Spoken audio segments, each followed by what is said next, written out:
Assalamualaikum warahmatullahi wabarakatuh. Selamat pagi. Selamat pagi pemirsa. Andi Kumala, senang sekali. Apa kabar Indonesia Pagi? Kembali hadir menjumpai Anda di tanggal 13 Februari 2025. Waduh, udah tanggal 13. Tanggal tua Andi Kumala. Jadi harus banyak-banyak irit-irit pengeluaran, harus efisien pengeluaran karena ini udah mau tanggal tua, gajian juga masih lama. Nah, apa nih yang Philip mau irit? Oh, jadi saya ini mengikuti instruksi dari Presiden Prabowo Subianto. Harus efisiensi. Harus efisiensi, begitu. Berarti nanti ke kantor naik angkot ya? Naik angkot. Minum kopinya jangan kopi kekinian, seduh sendiri. Aduh. Efisiensi. Tapi bukan masalah efisiensinya, karena ternyata perintah dari Presiden Prabowo ini disalahartikan.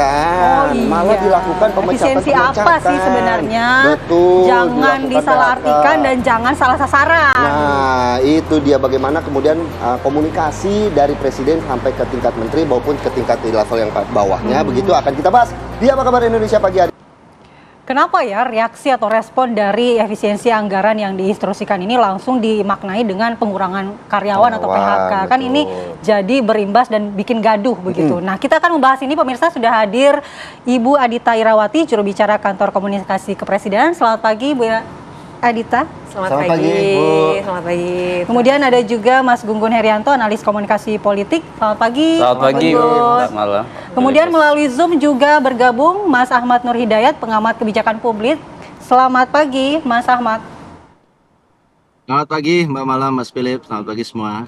Selamat pagi. Terus dikembalikan kepada rakyat. Kalau Mas Heri sendiri melihatnya seperti apa, Mas? Ya. Guidance-nya udah ada, petunjuknya sudah ada terkait efisiensi ini. Ya. Kok bisa masih salah sasaran begitu apa yang diinstruksikan oleh Pak Presiden Prabowo Subianto? Ya, saya pikir gini ya, keluarnya instruksi Presiden nomor 1 tahun 2025 ya soal efisiensi ini bagus-bagus saja dalam konteks upaya untuk mengoptimalisasi keberfungsian pemerintah. Itu ya.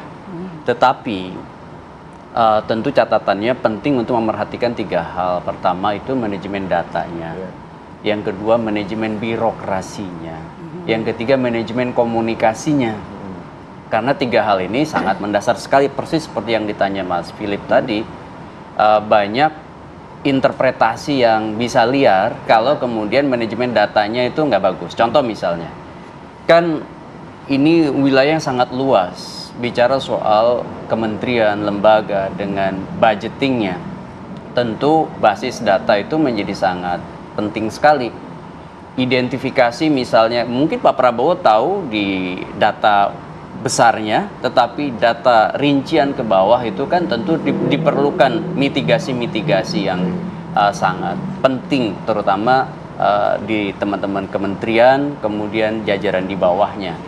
Jangan sampai hal-hal yang urgent, yang kemudian memang itu menjadi penting sekali, fundamental sekali di kementerian tersebut juga dipangkas. Yang kedua manajemen birokrasi. Kenapa? Karena ini menyangkut tata kelola lintas sektor ya, lintas kementerian, kemudian juga terhubung juga dengan banyak sekali sektor-sektor yang berhubungan dengan publik, sehingga itu penting sekali tentu pembenahan dalam konteks menguatkan rencana atau rancang bangun efisiensi yang kemudian diinginkan oleh Pak Prabowo. Kemudian yang ketiga manajemen komunikasi nih. Kenapa? Belum tentu apa yang kemudian dituangkan dalam tadi guidance yang tadi Mbak Adita sampaikan di instruksi Presiden dan tentu juknis di bawahnya itu dipahami oleh seluruh jajaran kementerian atau lembaga gitu. Meskipun itu sudah dituliskan secara gamblang begitu, dicantumkan. Iya, karena itulah penyakit birokrasi kita ya. Apa yang kemudian tertulis belum tentu dipahami, belum tentu juga diinterpretasi secara sama. Makanya butuh mutual understanding nih. Komunikasi menjadi sangat fundamental sekali. Kenapa? Kalau salah, ya itu jatuhnya nanti bisa kemudian liarnya efisiensi itu tafsirnya dan diimplementasi kebijakan itu salah dalam pengambilan keputusan, sehingga kemudian bukannya menunjang efektivitas birokrasi nanti, yang ada malah kemudian menimbulkan banyak paradoks, terutama dalam pelayanan publiknya gitu. Baik, kita tadinya ada yang enggak ya? Betul. Baik. Baik. Sekarang semua sudah dilakukan. Iya. Kita ke Mas Gun Gun. Mas Gun Gun, kan dari segi komunikasi politiknya tadi salah persepsi ini harus didudukan lagi agar persepsinya sama, dan kalau dari segi narasi penghematan dan efisiensi saja menurut Mas Ahmad tadi kan itu bisa interpretasinya beda. Nah, bagaimana nanti ini harusnya komunikasinya seperti apa ya, Mas? Nanti kita bahas setelah jeda. Kita jeda dulu pemirsa, tetaplah di Apa Kabar Indonesia Pak.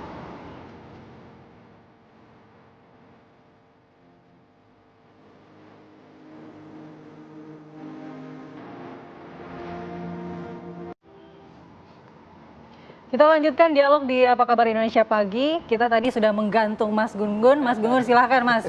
Iya, saya pikir memang pentingnya di fase krusial ini ya, distribusi informasi ya, mendiseminasikan informasi ke hampir seluruh kementerian dan lembaga, sekaligus jangan bergantung pada selera pimpinan di kementerian atau lembaga yang bersangkutan. Harus by system.